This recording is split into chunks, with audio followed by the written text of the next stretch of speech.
नमस्कार साथियों, मैं अनीता श्रीवास्तव संवाद विद अनीता में आपका हार्दिक अभिनंदन करती हूँ। श्रीमद् वाल्मीकि रामायण के आज के प्रसंग में है पुत्र वध से दुखी दिति का कश्यप जी से इंद्रहंता पुत्र की प्राप्ति के उद्देश्य तप के लिए आज्ञा लेकर पुष्पलव में तप करना, इंद्र द्वारा उनकी परिचर्या तथा उन्हें अपवित्र अवस्था में पाकर इंद्र का उनके गर्भ के 7 टुकड़े कर डालना। अपने उन पुत्र के मारे जाने पर दिति को बड़ा दुख हुआ। वे अपने पति मरीचि नंदन कश्यप के पास जाकर बोली, भगवान, आपके महाबली पुत्र देवताओं ने मेरे पुत्रों को मार डाला, अतः मैं दीर्घकाल की तपस्या से उपार्जित एक ऐसा पुत्र चाहती हूँ जो इंद्र का वध करने में समर्थ हो। मैं तपस्या करूंगी, आप इसके लिए मुझे आज्ञा दें और मेरे गर्भ में ऐसा पुत्र प्रदान करें जो सब कुछ करने में समर्थ तथा इंद्र का वध करने वाला हो। उसकी यह बात सुनकर महातेजस्वी मरीचि नंदन कश्यप ने उस परम दुखनी दिति को इस प्रकार उत्तर दिया, तपोधने, ऐसा ही हो, तुम शौचाचार का पालन करो, तुम्हारा भला हो। तुम ऐसे पुत्र को जन्म दोगी जो युद्ध में इंद्र को मार सके। यदि पूरे 1 सहस्त्र वर्ष तक पवित्रता पूर्वक रह सकोगी तो तुम मुझसे त्रिलोकीनाथ इंद्र का वध करने में समर्थ पुत्र प्राप्त कर लोगी। ऐसा कहकर महातेजस्वी कश्यप ने दिति के शरीर पर हाथ फेरा, फिर उनका स्पर्श करके कहा, तुम्हारा कल्याण हो। ऐसा कहकर वे तपस्या के लिए चले गए।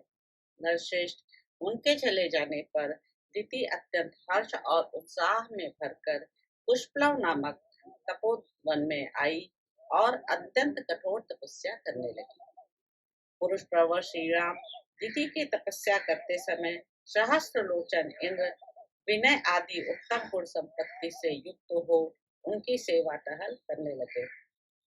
सहस्त्राक्ष इंद्र अपनी मौसी दिति के लिए अग्नि, उषा, काष्ठ, जल, फल, मूल तथा अन्य अभिलषित वस्तुओं को ला ला कर देते थे। इंद्र मौसी की शारीरिक सेवाएं करते, उनके पैर दबाकर उनकी थकावट मिटाते तथा ऐसे ही अन्य आवश्यक सेवाओं द्वारा वे हर समय दिति की परिचर्या करते थे। रघुनंदन, जब सहस्त्र वर्ष पूर्ण होने में कुल 10 वर्ष बाकी रह गए, तब एक दिन दिति ने अत्यंत हर्ष में भरकर सहस्त्रलोचन इंद्र से कहा, बलवानों में श्रेष्ठ वीर, अब मेरी तपस्या के केवल 10 वर्ष और शेष रह गए हैं। तुम्हारा भला हो, 10 वर्ष बाद तुम अपने होने वाले भाई को देख सकोगे। बेटा, मैंने तुम्हारे विनाश के लिए जिस पुत्र की याचना की थी, वह जब तुम्हें जीतने के लिए उत्सुक होगा, उस समय मैं उसे शांत कर दूंगी। तुम्हारे प्रति उसे वैर भाव से रहित तथा भातृ स्नेह से युक्त बना दूंगी। फिर तुम उसके साथ रहकर उसी के द्वारा की हुई त्रिभुवन विजय का सुख निश्चिंत होकर भोगना। सुश्रेष्ठ, मेरे प्रार्थना करने पर तुम्हारे महात्मा पिता ने 1 वर्ष के बाद पुत्र होने का मुझे वर दिया है। ऐसा कहकर दिति नींद से अचेत हो गई। उस समय सूर्य देव आकाश के मध्य भाग में आ गए थे। दोपहर का समय हो गया था। देवी दिति आसन पर बैठी बैठी झपकी लेने लगी। सिर झुक गया और केश पैरों से जा लगे। इस प्रकार निद्रावस्था में उन्होंने पैरों को सिर से लगा लिया। उन्होंने अपने केशों को पैरों पर डाल रखा था। सिर को टिकाने के लिए दोनों पैरों को ही आधार बना लिया था। यह देख दिति को अपवित्र हुई जान इंद्र हंसे और बड़े प्रसन्न हुए।